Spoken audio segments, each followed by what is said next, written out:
Yo, what's up mga pulido, Jerex Motor Parts.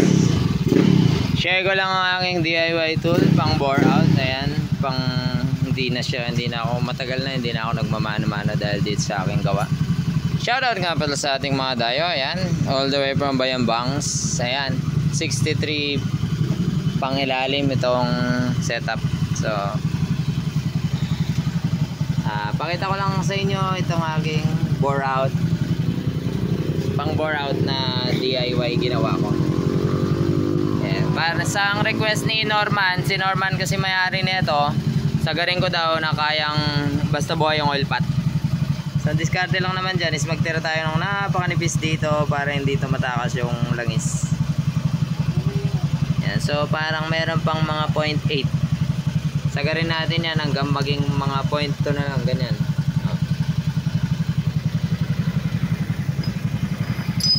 DIY pang walwal. Tapos mo ba?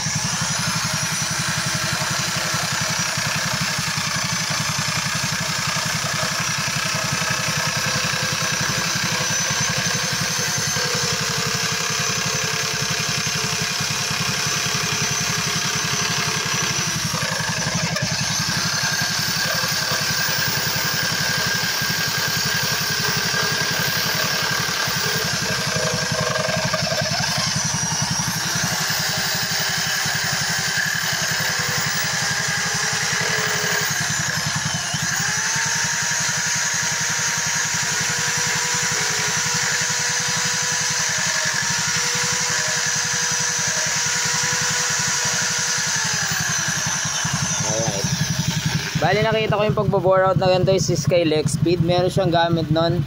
So kahit dun sa video lang yung pinag-aralan ko kung paano ako makakagawa ng pang-bore out na ganito. Kasi bariya na rin yung ginamit ni Lexpeed dun. Shoutout tayo doon Lexpeed.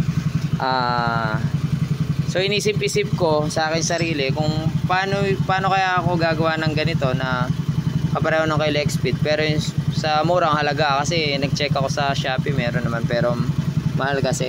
Ewan ko lang kung meron pa ngayon. So ginawa ko ng special analyzation. So gumawa na lang ako yan. Dalawang bearing, angle bar, may spacer ako dito, kailangan pantay. Tas to drill bit na tinaliman, meron siyang lock doon na bolt. Yan. So kung gusto nyo gayahin, pwede naman. Yan. Siya, tingnan mo, machine cut, CNC. Alright. So may konti na lang, adjust pa akong konting-konti para mas mapanipis pa natin yon. Ayan na. Meron pa siyang mga 0.5. Bawas pa tayong gatiting. Tara.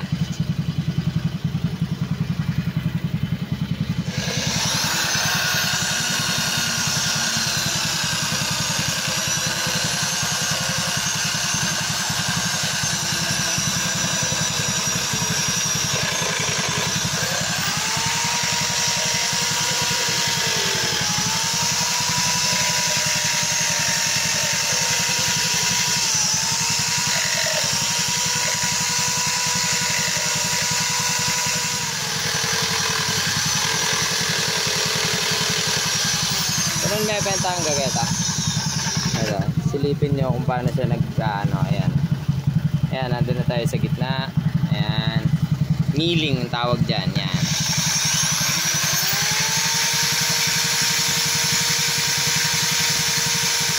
Alalay lang dapat. Ayan o. Diba?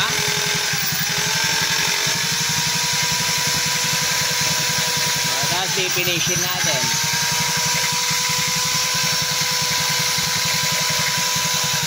Alright. So tatanggalin lang natin yan. Kunin mo yung 66 doon. Tanggalin ko muna to mga kapulito. Ayan, may mga bolts lang. Mga DIY lang yan. Tanggalin ko lang. So ayan. Ayan. Oh, di ba? Milling, di ba? Oh. Pulido. Oh, saksak natin, oh, 66 spec B. Oh, mas maluwag. Oh, maluwag pa siya sa 66. Maluwag pa sa 66. So, pwede pa to 67, 68. Nabuhay yung oil pot. Pero depende sa bore. O, ayan. So, kaya ko pong gumawa. Kahit sarili ko lang. Sariling machine. DIY lang. Magbuo ng sigunyal, kaya ko rin. Mag piston profile, kaya ko. Kahit mag-isa. So, yun. Salamat po sa panonood, mga kapulido. Yan, pulidong pagkaka-bore out dito yan sa Genrix.